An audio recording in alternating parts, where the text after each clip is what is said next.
ووصينا الإنسان بوالديه حملته أمه وهنا على وهن وفصاله في عامين أن اشكر لي ولوالديك আল্লাহ তাআলা বলেন, মানুষকে আমি হুকুম করলাম পিতা মাতার আনুগত্য করার জন্য।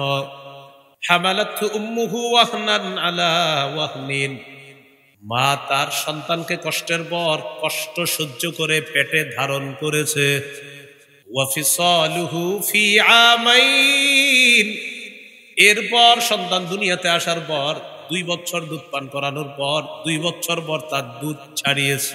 ওয়াফিসালুহু, তার দুধ ছাড়ানো হয়েছে ফি আমাইন, 2 বছরে। আল্লাহ বলেন, অতএব আনিশকুরলি, তুমি আমার কৃতজ্ঞতা প্রকাশ করো। ওয়ালি ওয়ালিদাইক, তোমার মা বাবার কৃতজ্ঞতা প্রকাশ করো।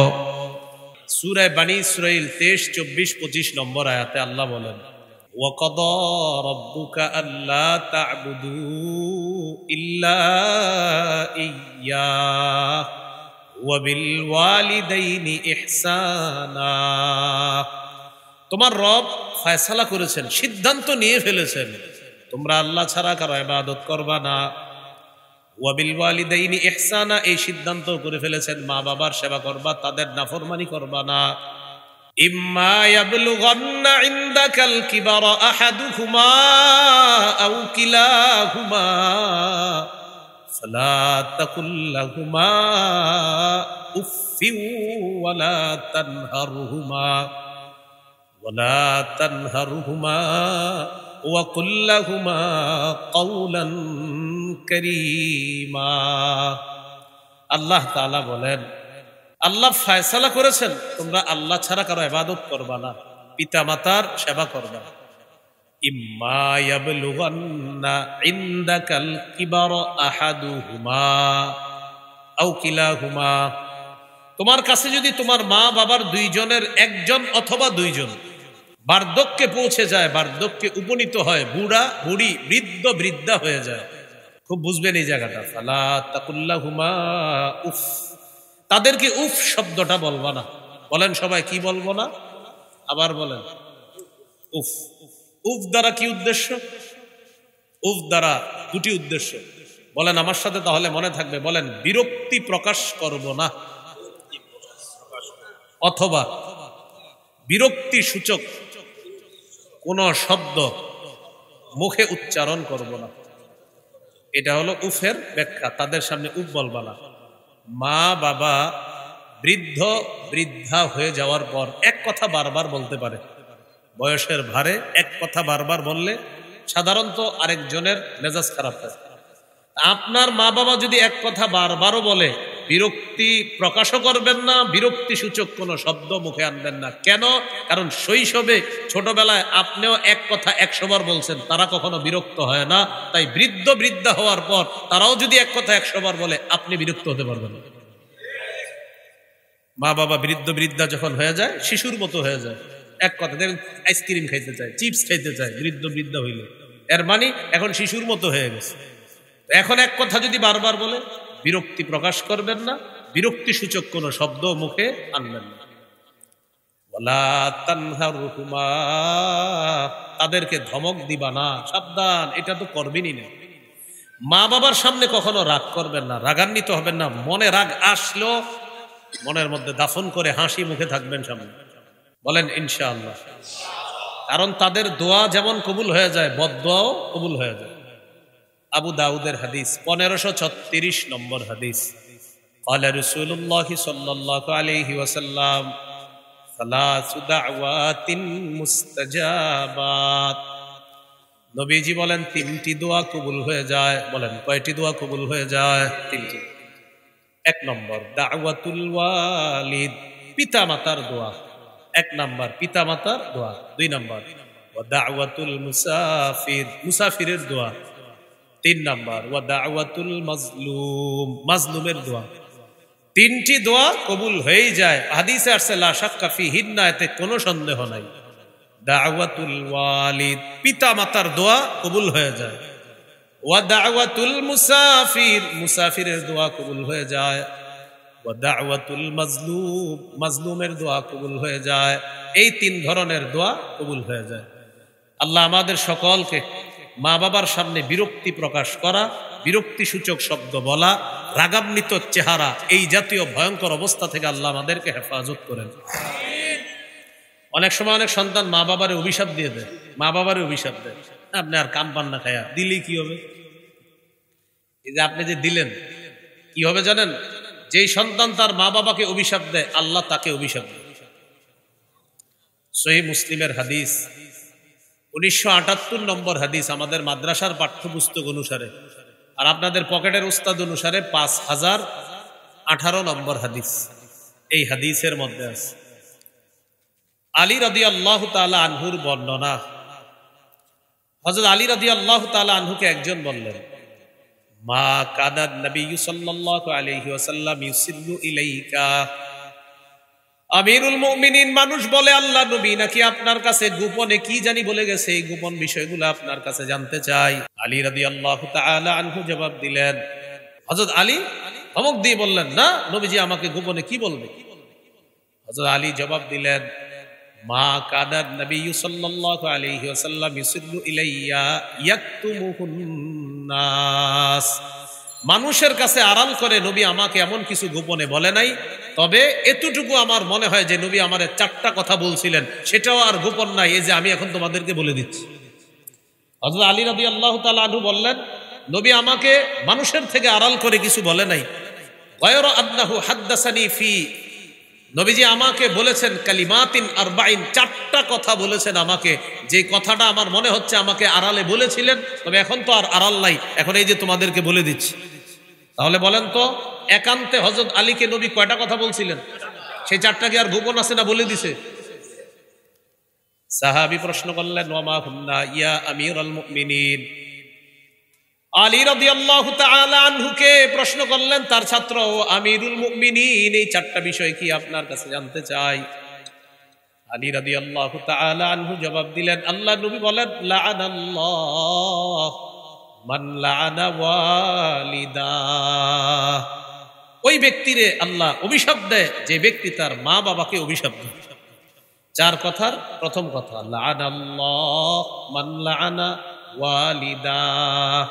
আল্লাহ তাআলা ওই ব্যক্তিকে অভিশাপ দেয় যে ব্যক্তি তার পিতা মাতাকে অভিশাপ দেয়। ওয়া লাআনাল্লাহ মান যাবাহা লিগাইরিল্লাহ। আল্লাহ ওই ব্যক্তিকে অভিশাপ দেয়। 2 নাম্বার, 4 কথার দ্বিতীয় কথা, আল্লাহ তাআলা ওই ব্যক্তিকে অভিশাপ দেয় যে ব্যক্তি গায়রুল্লাহর নামে জবাই করে, আল্লাহ ছাড়া অন্য কারো নামে যে জবাই করে তাকে আল্লাহ অভিশাপ দেয়। কয়টা হলো কথা? 2টা। 3 নাম্বার, ওয়া লাআনাল্লাহ মান আওয়া মুহদিসা। যে ব্যক্তি কোনো বেদাতিকে আশ্রয় দেয় তাকে আল্লাহ অভিশাপ দেয়। আপনি একজন বেদাতিকে এই এলাকার 1 কাঠা জায়গা দিয়ে দিলেন, যে বেদাতি তুমি এই 1 কাঠা জায়গার মধ্যে একটা আস্তানা বানাও, আমরা 2 জনে মিলে বেদাত সাপ্লাই দিব, এরকম আপনি আশ্রয় দিলেন। এই বেদাতিকে যে আশ্রয় দেয় তাকে আল্লাহ অভিশাপ দেয়। কয়টা হলো? 3টা।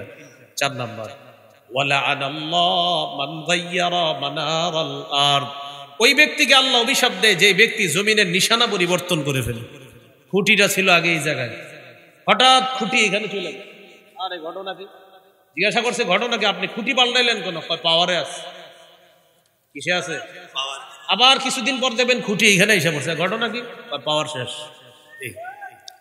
এই যে বিষয়গুলা সঠিক না। ওয়ালাআনাল্লাহু মান গায়্যারা মানারাল আরদ। যে ব্যক্তি জমিনের নিশানা পরিবর্তন করে, সীমানা পরিবর্তন করে, আল্লাহ তাকে অভিশাপ দেয়। কয় কথা? 4। এই 4 কথা কি আর গোপন আছে না জানিয়ে দিছে?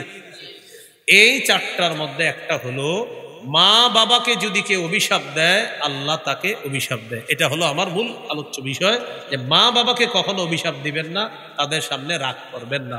আল্লাহ কথাগুলা মনে রাখার তৌফিক দান করেন।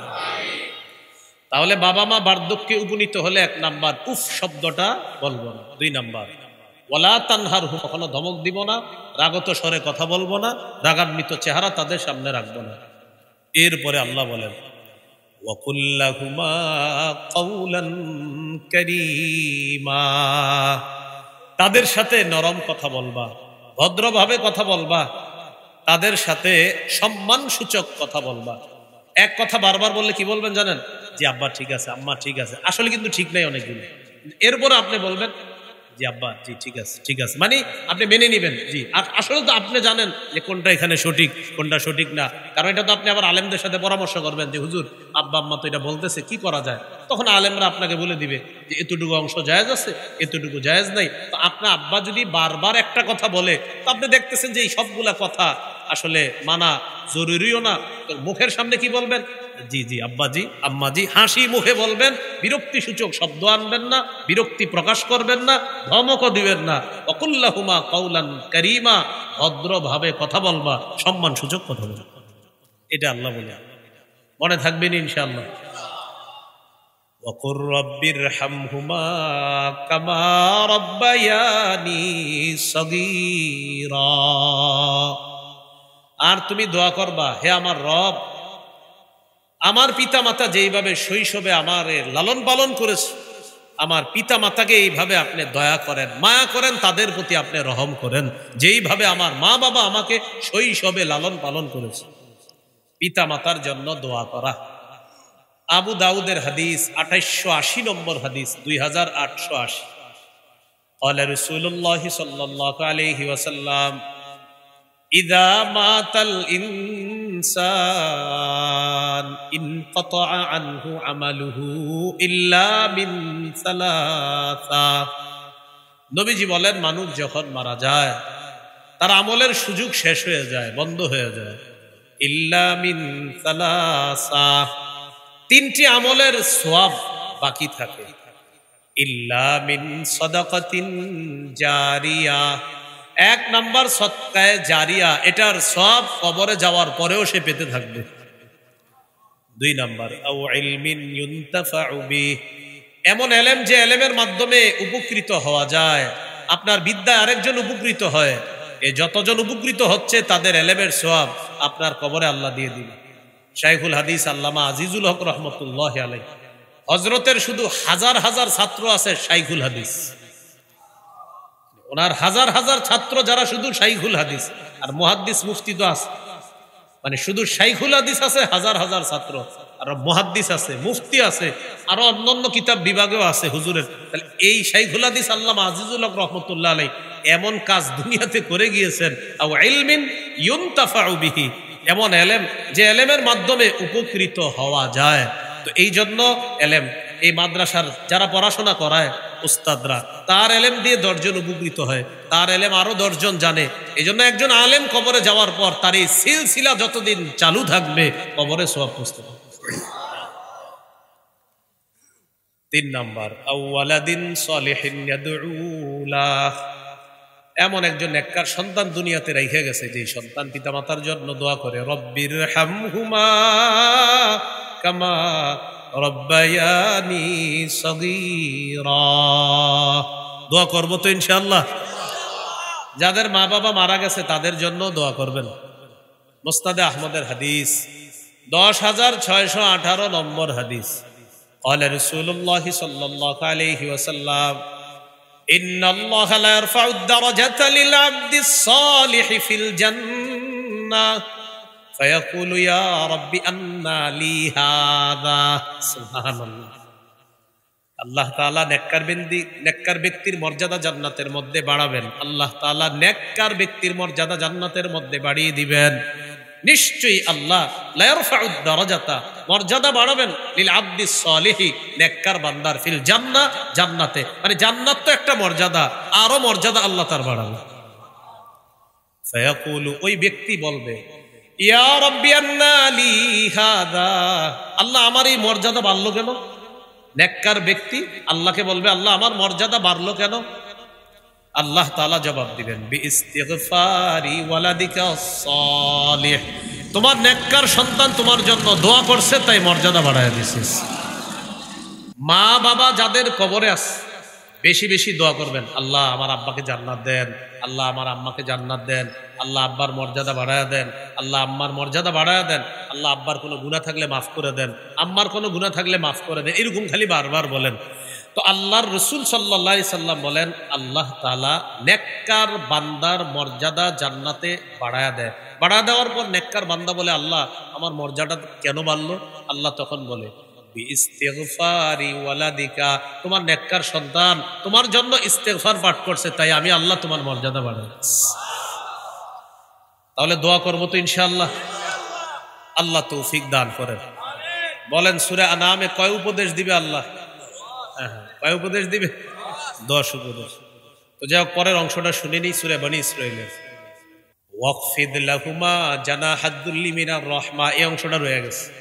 ওয়াকফিদ লাহুমা জানাহাদ্দুল্লি মিনার রাহমা, তুমি তোমার পিতা মাতার সামনে তাদের জন্য রহমতের ডানা বিছিয়ে দিবা, দয়ার ডানা বিছিয়ে দিবা, নম্র ব্যবহারের মাধ্যমে তাদের সামনে বিনয়ী হবা। তাহলে মোট কয়েকটা হুকুম। তোমার মা বাবা যদি তোমার কাছে বার্ধক্যে উপনীত হয়, তাদেরকে উফ বলবা না। আমি উফের ব্যাখ্যা দিয়েছিলাম, বিরক্তি সূচক শব্দ বলবো না, বিরক্তি প্রকাশ করব না। 2 নাম্বার, ওয়ালা তানহার হুমা, তাদেরকে ধমক দিবা না। ওই যে এক কথা বারবার বলবে, আপনি ধমক দিবেন না, রাগত স্বরে কথা বলবেন না। ওয়াকুল্লাহুমা কাউলান কারীমা, তাদের সাথে ভদ্রভাবে কথা বলবা। 4 নাম্বার, ওয়াকফিদ লাহুমা জানাহাদ্দুল্লি মিনার রাহমা, তাদের সামনে দয়ার ডানা বিছিয়ে দিবা, নম্র আচরণের মাধ্যমে তাদের সামনে বিনয়ী হবা। 5 নাম্বার, ওয়াকুর রব্বির হামহুমা কামা রব্বায়ানি সগীরা, দোয়া করবা মা বাবার জন্য আল্লাহ যেন তাদের প্রতি দয়া করে। আল্লাহ আমাদেরকে এমন সুসন্তান হওয়ার তৌফিক দান করেন। তাহলে 10 উপদেশের মধ্যে 2টা গেল। 1 নাম্বার, শিরিক করা যাবে না। 2 নাম্বার, মা বাবার নাফরমানি করা যাবে না, তাদের আনুগত্য করতে হবে। 3 নাম্বার, ওয়ালা তাকতুলু আওলাদাকুম মিন ইমলাক নাহনু নারযুকুকুম ওয়া ইয়্যাহুম, তোমরা তোমাদের সন্তানদেরকে দারিদ্রতার ভয়ে হত্যা করো না। সন্তান দারিদ্রতার ভয়ে হত্যা করা যাবে না। নাহনু নারযুকুকুম, অভিভাবক আমি তোমাদেরকে রিজিক দেই, ওয়া ইয়্যাহুম, তোমাদের সন্তানদেরকেও আমি রিজিক দিই। সহিহ বুখারীর বর্ণনা, 6861 নম্বর হাদিসের বর্ণনা। আন আব্দুল্লাহ ইবনে মাসউদ রাদিয়াল্লাহু তাআলা আনহু قال قال رجل يا رسول الله اي الذنب اكبر عند الله, এক ব্যক্তি প্রশ্ন করলেন, আল্লাহর কাছে সবচেয়ে বড় পাপ কোনটি? ওগো আল্লাহর রাসূল, আপনার কাছে জানতে চাই। فقال رسول الله صلى الله عليه وسلم, নবীজি বললেন, আনতাদউ লিল্লাহি নিদ্দান ওয়া হুয়া খালাকাকা, আল্লাহ তাআলা তোমাকে সৃষ্টি করেছেন, এই আল্লাহর সাথে কোন সমকক্ষ নির্ধারণ করা সবচেয়ে বড় পাপ। ক্বালা সুম্মা আইয়ুন ইয়া রাসূলুল্লাহ, প্রশ্ন করলেন, হুজুর এরপর সবচেয়ে বড় পাপ কোনটি? নবী জবাব দিলেন, আনতা কুতুলা ওয়ালাদাকা মাখাফাতা আইয়াতআমা মাআক, তোমার সন্তান তোমার খাদ্যে অংশগ্রহণ করবে এই ভয়ে সন্তান হত্যা করা এরপর সবচেয়ে বড় পাপ। আপনার সন্তান আপনার খাদ্যে অংশগ্রহণ করবে এই ভয়ে সন্তান হত্যা করা, এরকম হত্যা হয় কিনা? হয়তো এক সন্তান হয়েছে আর 10 বছর সন্তান হয় না। কেন হয় না? কে খাওয়াবে? এই কারণে সন্তান হচ্ছে না।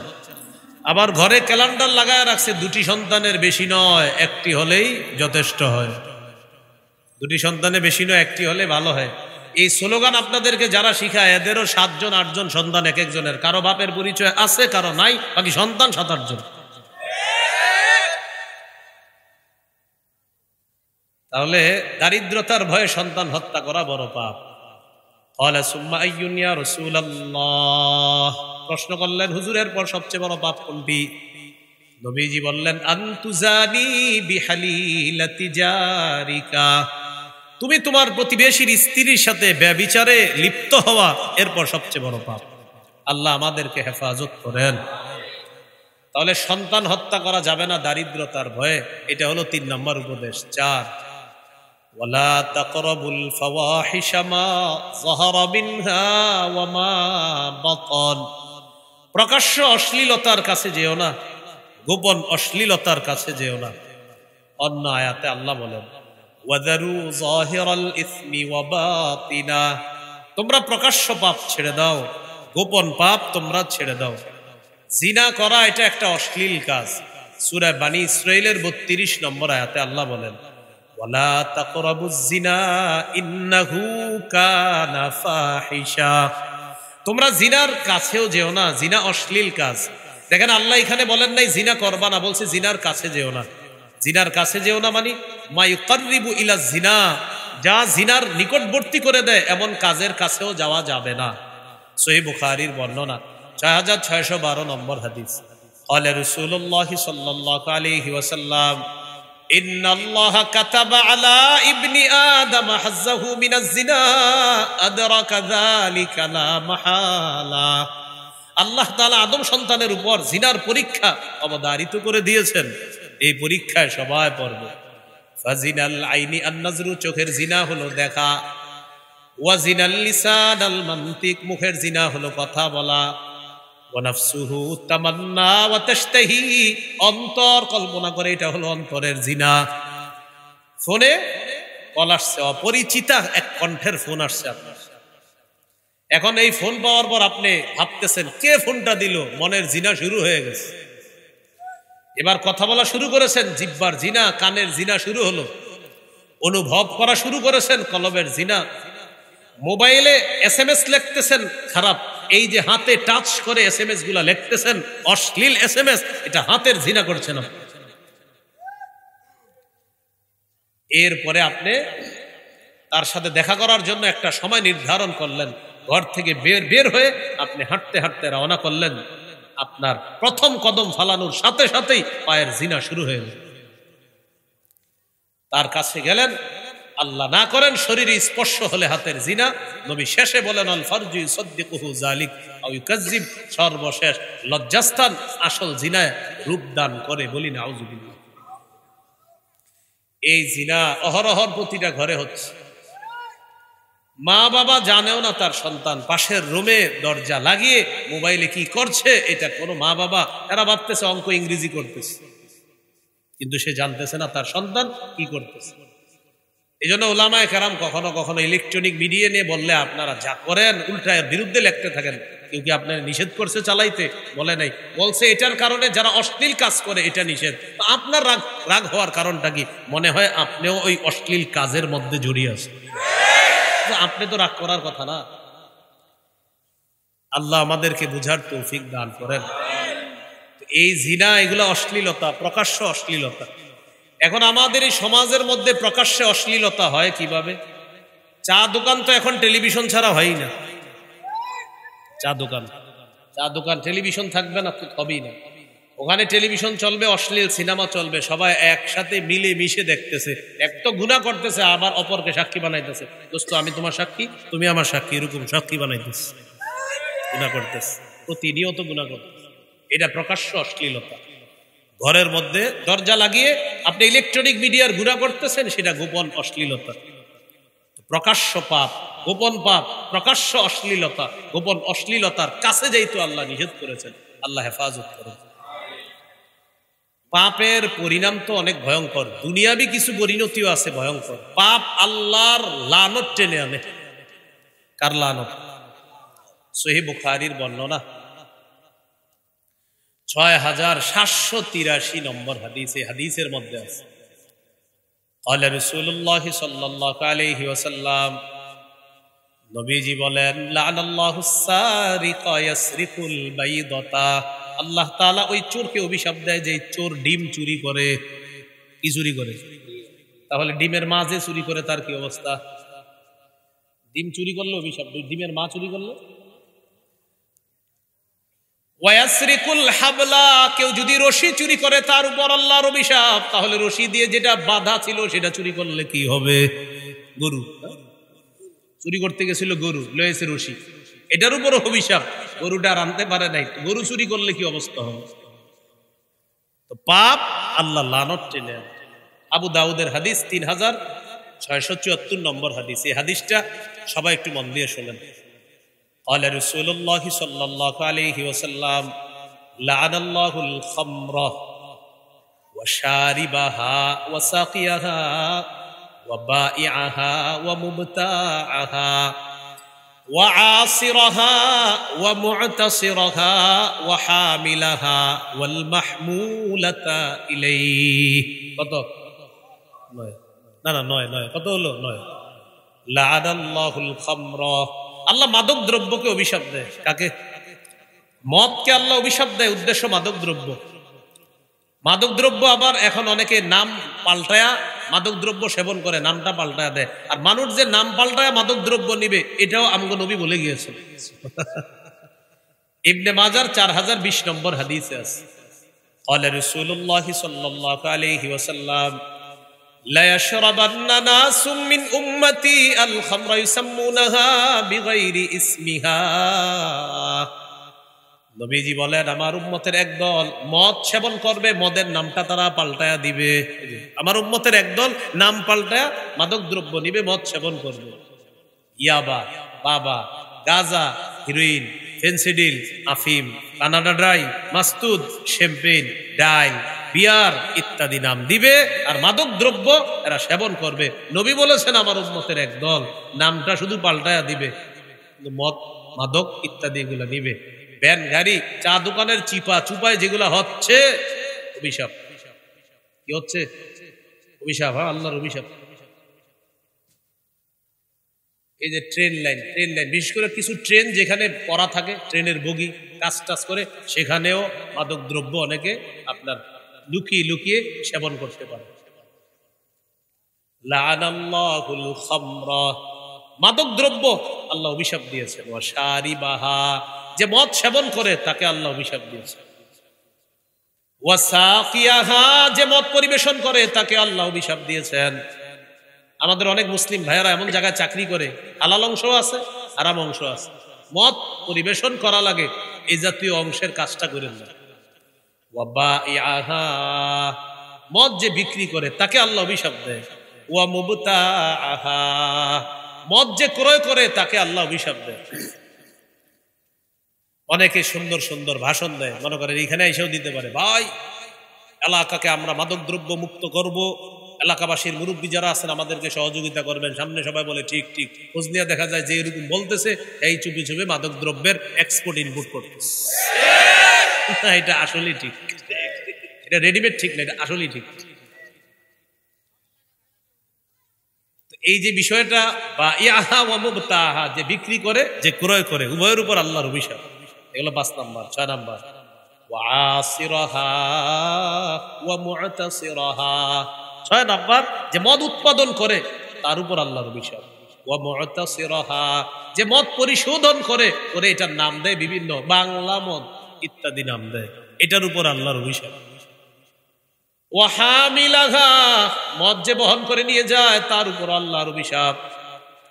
যারা গাড়ি চালান যদি ইচ্ছাকৃতভাবে জেনে শুনে মাদক দ্রব্য আপনি বহন করেন, আপনার উপর আল্লাহর অভিশাপ। জেনে শুনে মাদক দ্রব্য বহন করবেন না, যদি জেনে শুনে করেন আপনার উপর অভিশাপ। 9 নাম্বার ওয়াল মাহমুলাতা ইলাই,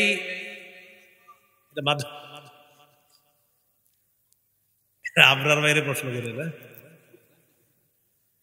ওয়াল মাহমুলাতা ইলাই 9 নাম্বার, মাদক দ্রব্য যার কাছে নিয়ে যাওয়া হয় তার উপর আল্লাহর অভিশাপ। ভাই মাহফিলে আমার প্রশ্ন করেন না, আমার প্রশ্ন করার নিয়ত থাকে কি জানেন শ্রোতাদের?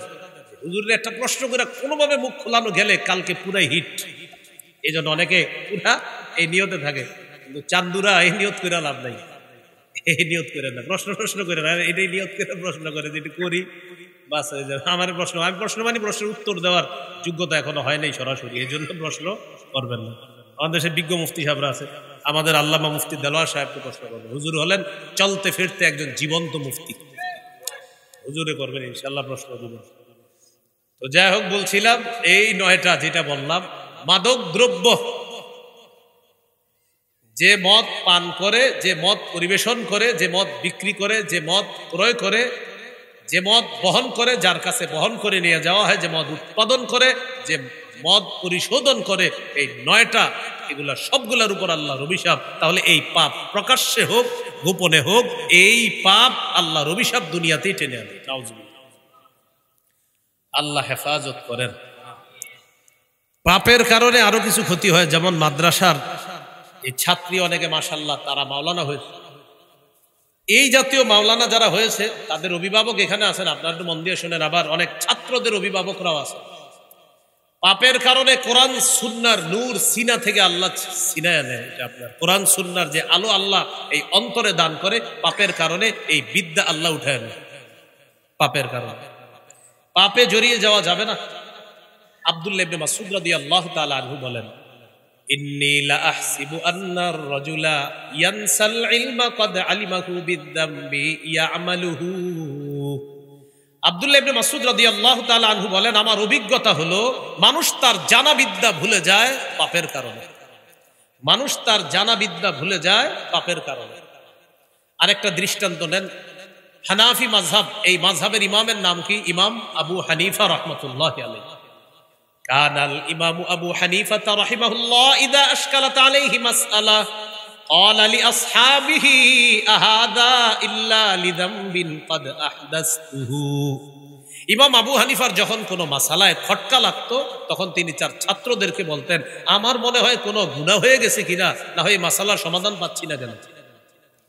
মাসালার সমাধান পাইতেছে না, উনি বলতেন আমার কোনো গুনাহ হইল কিনা। মাসালার সমাধান পাই না মানে মনে হয় আমার কোনো গুনাহ হয়েছে। দেখছেন কতটা কনফিডেন্স, আত্মবিশ্বাস যে মাসালার সমাধান তো পাবো ইনশাআল্লাহ, তো পাচ্ছি না কেন, কোনো গুনাহ হয়ে গেল নাকি। মানে উনি মাসালার সমাধান পায় না, দোষারোপ করতেছে আমার কোনো গুনাহ। আর আমরা এখন পড়ালেখা না পারলেই মাদ্রাসার হুজুরে এসে ধরি, মামলা দেওয়ার চিন্তা ভাবনা করি, কত কিছু। হুজুরে এসে ধরি, হুজুর কি পড়ান, কেন আমার ছেলে পড়া পারে না কেন? 7 দিন যে আপনি ঘরের ভিতরে শয়তানের বাক্সের সামনে বসায় রাখছিলেন ছুটির সময়, এটা কি আপনার মনে আছে? তোর পড়াটা মনে থাকবে কিভাবে? 2 মাস মাদ্রাসায় উস্তাদরা পড়ায়, 2 মাস পরে যে 7 দিন 10 দিন ছুটি পাইল ছেলেটা, বাসায় যাওয়ার পরে আপনি ঘরে গুনাহের পরিবেশ রাখলেন। এই গুনাহের পরিবেশের মধ্যে আপনার সন্তান একদিনও কোরআন খুলে দেখে নাই, তো 7 দিনে ও সব ভুলে গেছে। এখন আইসা হুজুরে দোষারোপ করতেছেন কেন? আপনি ঘরটাকে পাপমুক্ত করেন, ওই সন্তান সেখানে গেলেও তার দিল সাফ থাকবে, কোরআন সেখানে বসে থাকবে। ইমাম আবু হানিফা রাহমাতুল্লাহি আলাইহি বলেন, মাসালায় যখন কোনো খটকা লাগতো উনি বলেন ঘটনা কি? আমার মনে হয় কোনো গুনাহ হয়েছে। ওয়াকানা ইস্তাগফিরু, তখন তিনি ইস্তেগফার পড়া শুরু করতেন, আস্তাগফিরুল্লাহ আস্তাগফিরুল্লাহ আস্তাগফিরুল্লাহ।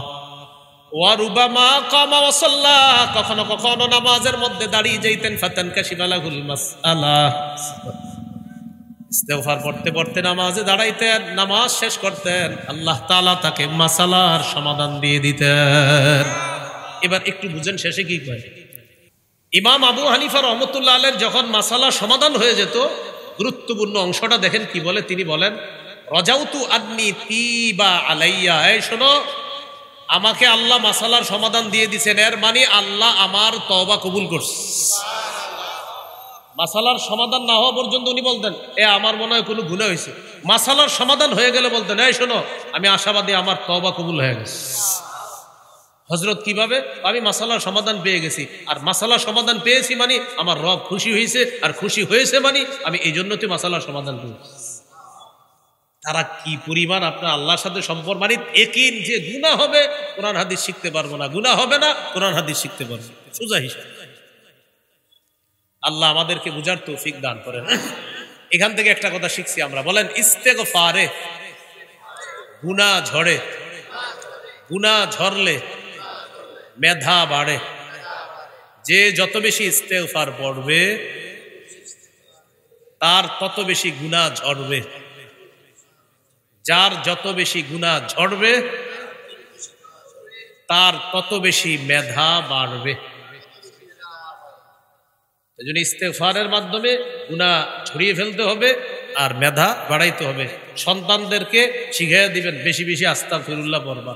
আল্লাহ আমাদেরকে বুঝার তৌফিক দান করেন। ইমাম শাফি রহমতুল্লাহ আলাইহির উস্তাদের নাম ওয়াকি ইবনুল জাররাহ রহমতুল্লাহ আলাইহি। তার ব্যাপারে আলী ইবনুল খাশরাম রহমতুল্লাহ আলাইহি বলেন, রাআইতু ওয়াকি ইবনুল জাররাহ ওয়া মা রাআইতু বিয়াদিহি কিতাবান কাত্তু ইন্নামা হুয়া ইয়াহফাজু। ইমাম শাফি রহমতুল্লাহ আলাইহির উস্তাদ ওয়াকি ইবনুল জাররাহকে আমি কখনো লিখতে দেখি নাই, তিনি যা শুনতেন সব মুখস্থ করে ফেলতেন। আমি কখনো তাকে লিখতে দেখিনি। তো একদিন প্রশ্ন করলাম, ফাসালতুহু আন দাওয়াইল হিফজি, আমি জিজ্ঞাসা করলাম আপনার মুখস্থ রহস্য কি? তিনি জবাব দিলেন, তারকুল মাআসি, নাফরমানি ছেড়ে দেওয়া, গুনাহ ছেড়ে দেওয়া আমার মেধার রহস্য। আমি গুনাহ করি না, তাই আল্লাহ তাআলা আমার মেধা বাড়ায়। শেষে তিনি বললেন, মা জাররাবতু মিসলাহু লিল হিফজি, মুখস্থ করার ক্ষেত্রে আমার অভিজ্ঞতা হলো গুনাহ ছেড়ে দেওয়ার চাইতে বিকল্প কোনো পন্থা নাই। যদি তুমি বেশি মুখস্থ করতে চাও তো তুমি গুনাহ ছেড়ে দাও, এটা আমার অভিজ্ঞতা। ইমাম শাফি রাহমাতুল্লাহ আলাইহির উস্তাদ বলেন, মা জাররাবতু মিসলাহু লিল হিফজি, গুনাহ ছেড়ে দেওয়ার অভিজ্ঞতার মতো এত বড় অভিজ্ঞতা আর আমার নাই যে মুখস্থ করার শ্রেষ্ঠ অভিজ্ঞতা হলো গুনাহ ছেড়ে দেওয়া। তাহলে ভাই কি জানলাম? পাপ কোরআন সুন্নাহর বিদ্যা থেকে বঞ্চিত করে, আল্লাহ হেফাজত করেন। এবার একটু বলেন কোরআন মুখস্থ করার পর চর্চা না করা পাপ। এই পাপের কারণে আল্লাহর কাছে জবাবদিহি করতে হবে। আপনি হাফেজ হয়েছেন, হঠাৎ আপনার উস্তাদের সাথে সাক্ষাৎ, কি কোরআন মুখস্থ আছে, ইয়াদ আছে? না হুজুর ভুলে গেছি। কেন? চর্চা করো না? না, কোরআন মুখস্থ করে চর্চা না করাটাই পাপ। সহিহ বুখারীর বর্ণনা 5033 নম্বর হাদিস, قال رسول الله صلى الله عليه وسلم تعاهدوا القرآن والذي نفسي بيده لهو أشد تفصيا من الإبل في عقلها। নবীজি বলেন, তোমরা কোরআন চর্চা করো, আল্লাহর কসম বাদন হারা উট, উটের গলার বাদন খুলে দিলে এই বাদন হারা উট যত দ্রুত পালিয়ে যায়, কোন মানুষ কোরআন সিনায় ধারণ করার পর মুখস্থ করার পর চর্চা না করার কারণে এই কোরআন ওই দ্রুতগামী উটের চাইতে আরো দ্রুত তার সিনা থেকে চলে যায়। কোরআন যে ব্যক্তি সিনায় ধারণ করেছে, একটা উটের গলার রশি খুলে দেওয়ার পর এটা যত দ্রুত পালিয়ে যাবে, কোরআন চর্চা না করলে এর চাইতে দ্রুত কোরআন তার সিনা থেকে চলে যাবে। এই জন্য হাফেজ সাহেবরা শুধু রমজান মাসে পড়েন না, পুরো বছর কোরআন পড়তে হবে। আল্লাহ তৌফিক দান করেন। এলো পাপের কারণে আপনার কোরআন সুন্নাহর বিদ্যা থেকে বঞ্চিত হতে হয়।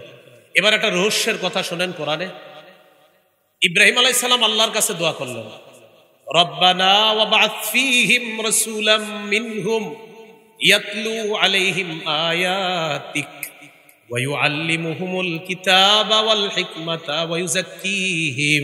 চারটা দোয়া করছে আল্লাহ, এমন একজন রাসূল পাঠান। একটু মন দিয়ে শোনেন, এটা যে রাসূল চারটা কাজ করবে। 1, কোরআন তেলাওয়াত করবে। 2, কোরআন মানুষকে শিখাবে। 3, কোরআনের ব্যাখ্যা মানুষকে শিখাবে। 4, মানুষের আত্মশুদ্ধি করবে, তাদের আত্মাগুলা পরিশুদ্ধ করবে। বলেন তো ইব্রাহিম নবীর দোয়ার মধ্যে আত্মা পরিশুদ্ধ করার দোয়াটা কয় নম্বরে? এবার আল্লাহ কি বলে দেখেন, হুয়াল্লাযী বাআসা ফিল উম্মিয়্যিনা রাসূলাম মিনহুম ইয়াতলু আলাইহিম আয়াতিহি ওয়া ইউযাক্কিহিম। কি বলছে? ওয়া ইউযাক্কিহিম ওয়া ইউআল্লিমুহুমুল কিতাবা ওয়াল হিকমা। নবীর দোয়ায় আত্মশুদ্ধি কয় নম্বরে ছিল? এবার আল্লাহ কি বলে দেখেন, হুয়াল্লাযী বাআসা ফিল উম্মিয়্যিনা রাসূলাম মিনহুম, তিনি তাদের মাঝে একজন রাসূল পাঠাইছেন, উম্মীদের মাঝে। যে রাসূল ইয়াতলু আলাইহিম আয়াতি, যে রাসূল 1 নাম্বার কাজ করবে আল্লাহর কোরআন তেলাওয়াত করবে। ইব্রাহিম নবীর 1 নাম্বার দোয়া কি ছিল? এটাই, কোরআন তেলাওয়াত করা। 4 নাম্বার কি ছিল? আত্মশুদ্ধি করা। এবার আল্লাহ কি বলে দেখেন, ওয়া ইউযাক্কিহিম, আল্লাহ 2 নাম্বারে বললেন তারা আত্মশুদ্ধি করবে।